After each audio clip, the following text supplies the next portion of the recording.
Hello everyone, welcome back to Farming Guy.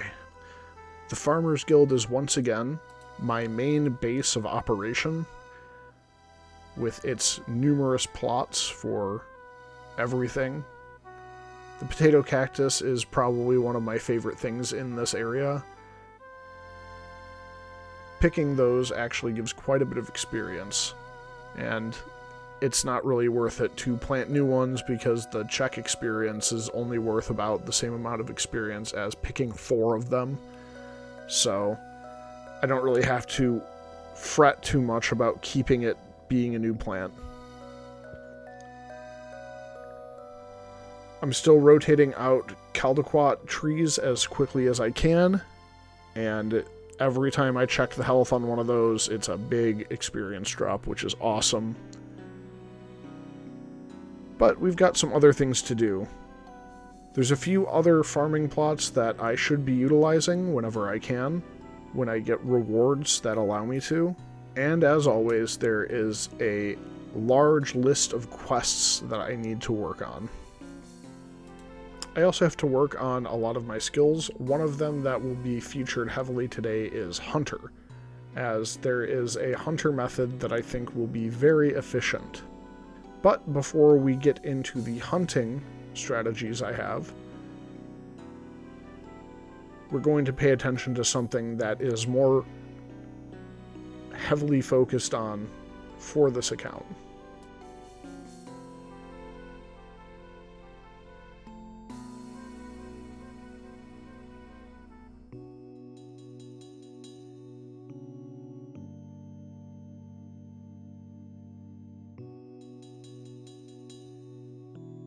Okay, I think these teak trees are done, and I have an extra 3. I forgot my limpwort roots, but that's okay. There's a bank right over there.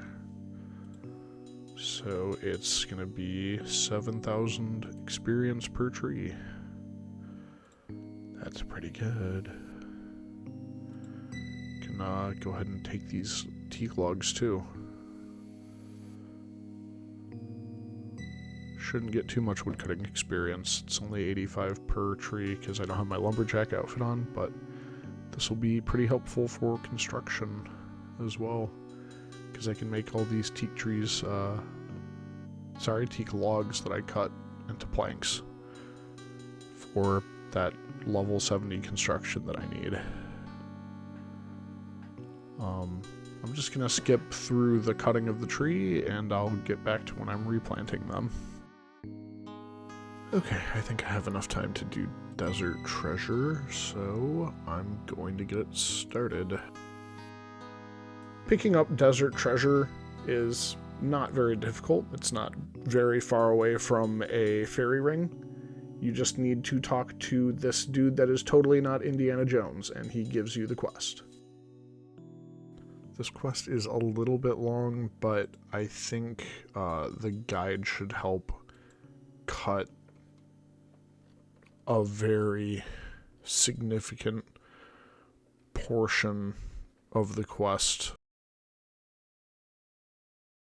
So we head to the bandit camp, and this lady tells us how she can fix the mirrors, and the mirrors will tell us where to find a set of diamonds.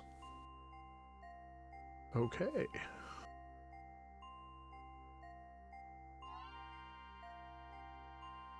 Now we get to use mirrors. It's like thinking with portals, but you're thinking with mirrors. Which order do I want to do this in? I don't think I want to start with the smoke diamond. I think I actually want to end with it. I guess it doesn't really matter whichever way I decide to do it. Each of these diamonds is found in a different location. The boss fights are sort of similar. There's usually a safe spot, or if not a full safe spot, it's not hard to just walk up to them and protect from melee and face tank them. The diamonds themselves are sort of used as keys, and I have footage retrieving all of them except for the ice diamond. I unfortunately had a bit of a power outage there, but I did not have very much trouble with these other than the shadow diamond. I had to come back again for that.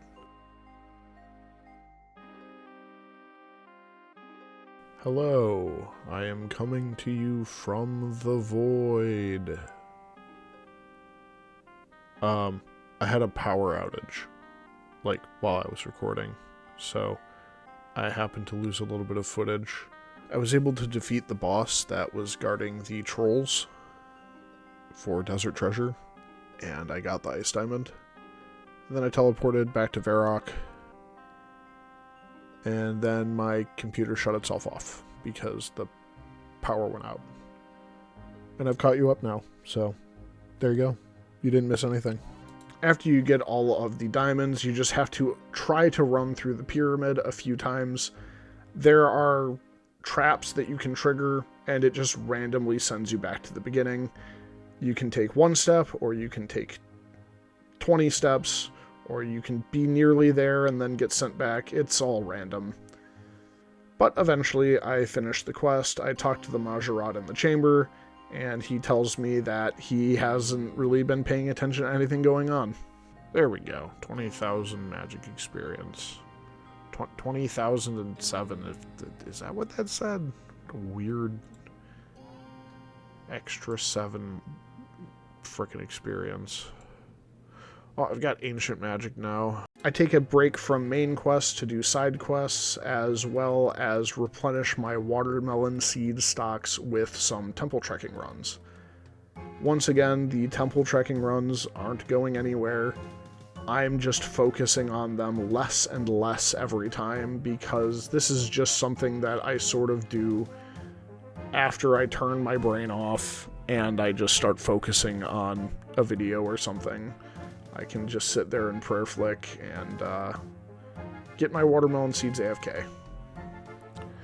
Okay, I think I am ready to start the boss rush that is Recipe for Disaster Finale.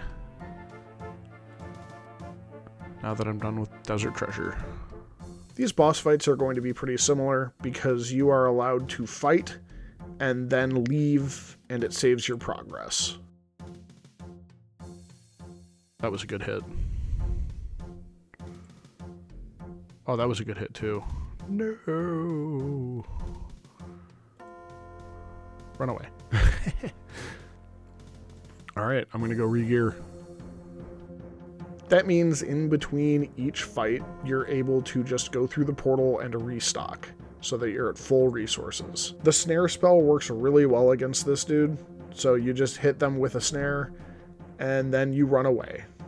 Not very hard.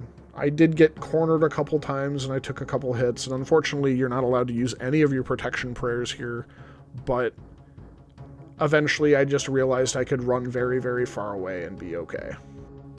There we go. I wanted to pick up all these cakes too, but I thought it might be a little bit too risky. Ah, the cakes can stay there. Okay, I can zoom in a little bit now. That was fun. This is a repeat of the fight that I lost footage for. In this fight, he does not drain your hit point stat, which is one of the bigger problems the original fight had, because essentially every time your stats are drained by him, you just take a damage as well.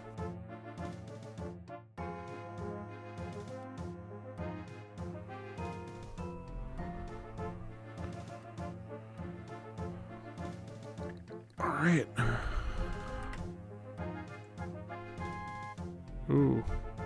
Let's not be there. Especially because my defense is 51. Yeah.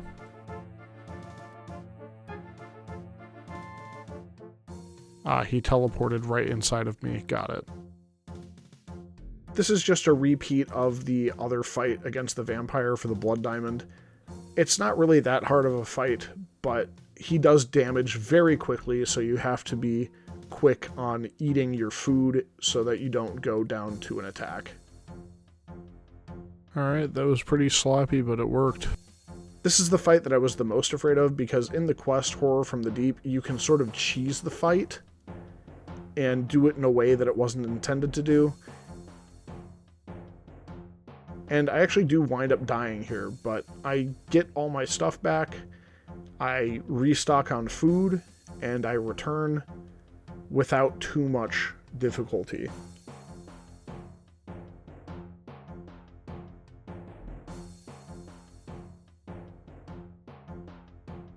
It's looking like it's going to be pretty close, but I decided to bring my poisoned dragon dagger with me, and the specs get really good when the poison goes off. Yes! Now I gotta leave.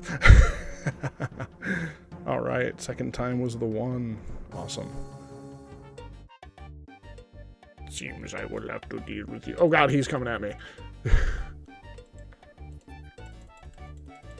Huh? You just have to play keep away with the Kalinomancer. He wants to shoot you with magic close range, and he also wants to stab you. So if you just stay far away, he can't touch you. It's a little bit stressful, but it's not very difficult. Hey, that's it. Oh, never mind. He's got 3 health left. Oh, that was it. And now he gets to explode.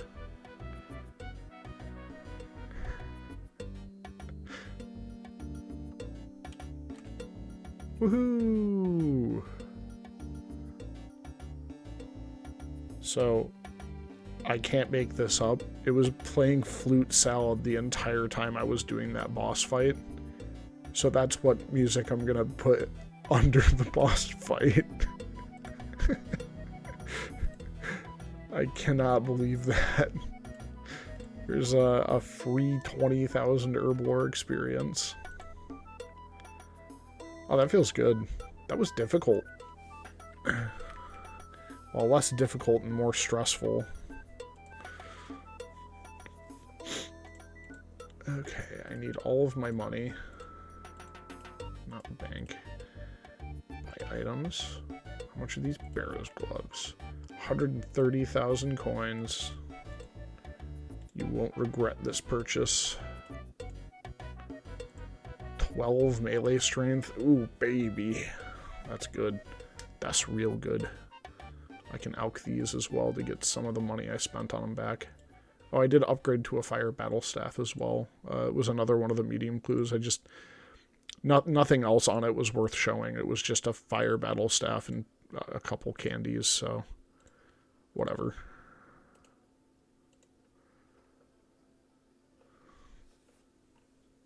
Oh. Buying the Barrow's gloves was a hard achievement diary task. Sweet. With my new gloves safely tucked in my bank, I decided it's time to enact my plan for Hunter. There is a new system called the Hunter Rumor system that you can access after a quest, but you need 46 Hunter in order to qualify to enter. So, I get 46 Hunter, I go into the guild, I start getting some Hunter rumors. Some of these take a lot longer than others. I felt like I spent forever getting this butterfly wing, and I was able to get the horn from the Grek in the first inventory. Okay, I missed it, but I just turned in a Hunter rumor that sent my hunting level up to 52, and that means I can qualify for Defender of Varrock. The 15,000 smithing experience isn't going to put me to 60 smithing, but it'll get me pretty close. And I think 60 smithing was another requirement for something, but I can't recall.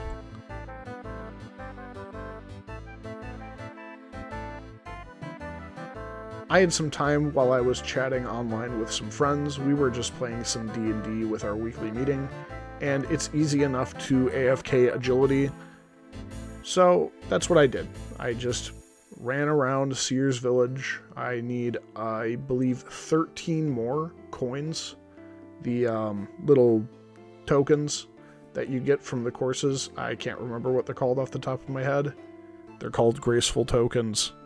Thank you for putting that in.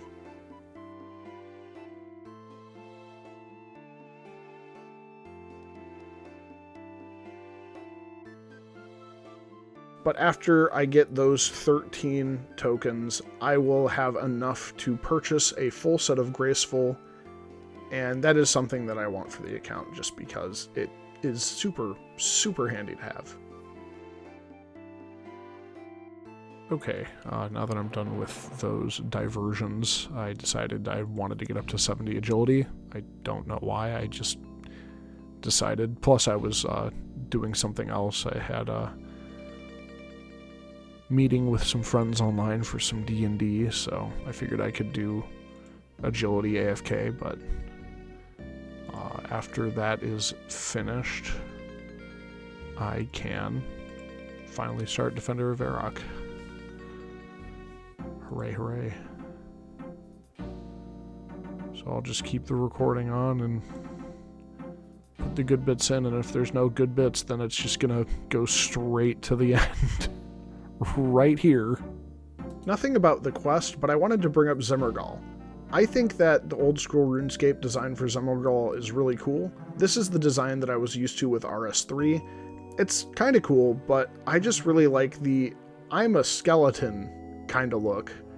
That's just personal flavor maybe that I prefer, but I decided to clear my bank out a little bit more and do some Shades of Morton. I had a lot of remains from temple trekking.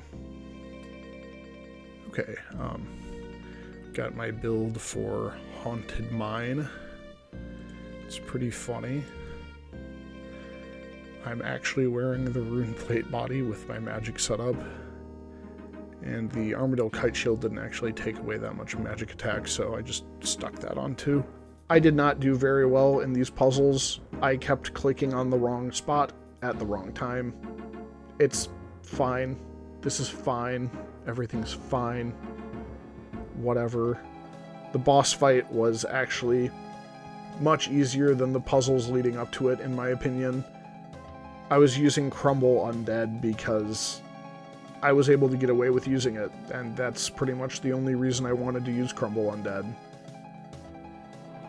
It seems like a really strong spell, but you can only use it to hurt undead enemies, so any chance that I get to use Crumble Undead, I'm going to take because, I don't know, I like the spell. It's very situationally useful, and this was one of the situations I got to use it in.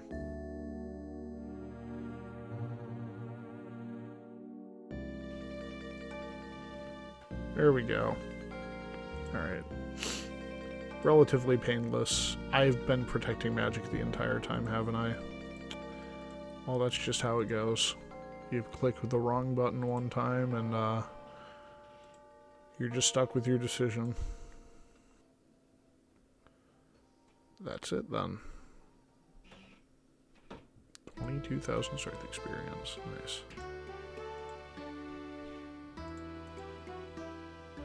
And there's my salve amulet.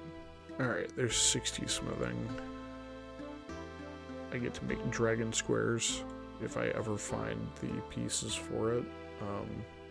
That also qualifies me for... Is it curse? No. Devious Minds? No, that's 65. What was 60? There was something in here that was 60. After I finished that little bit of smithing, I went straight back into the Haunted Mine to finish Tarn's Lair so that I could upgrade my salve amulet. I thought having the upgrade would be better than not having the upgrade, just in case there's more undead enemies that I need to square off against later. And then I enact another plan for crafting that I totally forgot about for some reason, and that was glass blowing. I somehow entirely forgot about glass blowing, which is silly of me because it's like an Iron Man staple. So I glass blow lantern lenses and sell them at the general store until I hit level 61 crafting, which is exactly what I need to start the quest Lunar Diplomacy. And that's going to be a good quest to get done.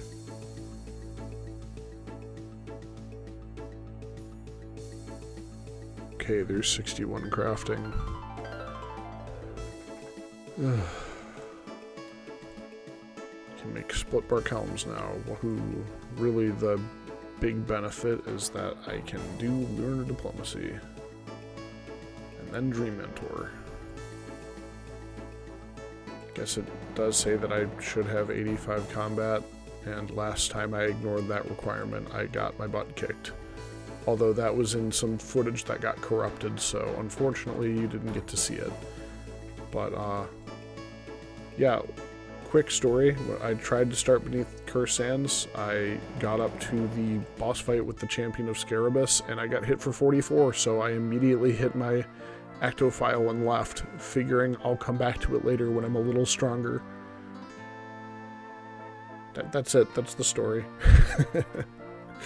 But, yeah, to avoid that from happening again, I will heed the warning and wait until I'm level 85 combat, which should be fine, because I need some more, I need more Slayer experience anyway. I need to get to 60 Slayer for Manic Exiles, this one.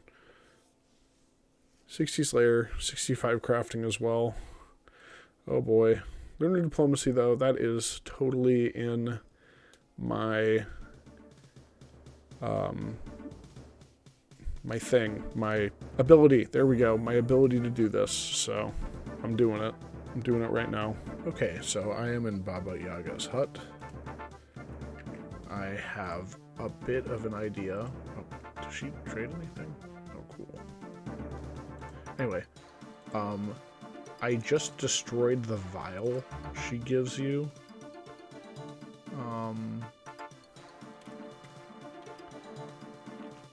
She just gives it to you for free. And you have to make the potion in 3 steps. You have to add the Guam leaf, you have to add the Marantelli leaf, and then you have to add the ground Suqua tooth. Each of those steps gives you herblore experience. So you can get... Oh, you know what? I should probably use the booth that has a person behind it. Anyway, you can get your Guam leaf, your Marantil. There we go. I've been pronouncing it wrong for years. But anyway, Guam leaf in the jar gives you 84 experience. Marantil leaf in the jar gives you 84 experience. And then you throw it on the ground. It's not very fast, but this is quite a bit of... It's quite a bit of herblore experience for the herbs that you're using. You're looking at sacrificing the materials to make a Guthix Rest, which overall gives you 59 experience, but using those 2 herbs on the vial, each one gives you 84 experience, so it's what's that, 168 experience overall. So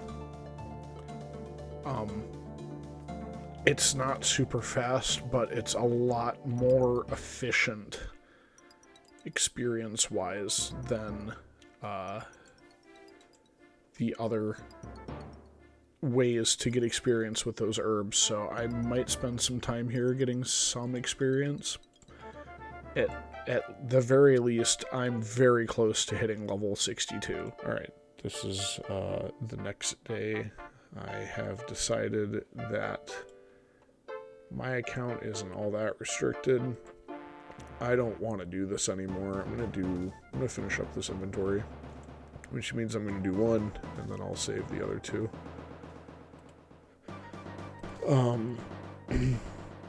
This is awful.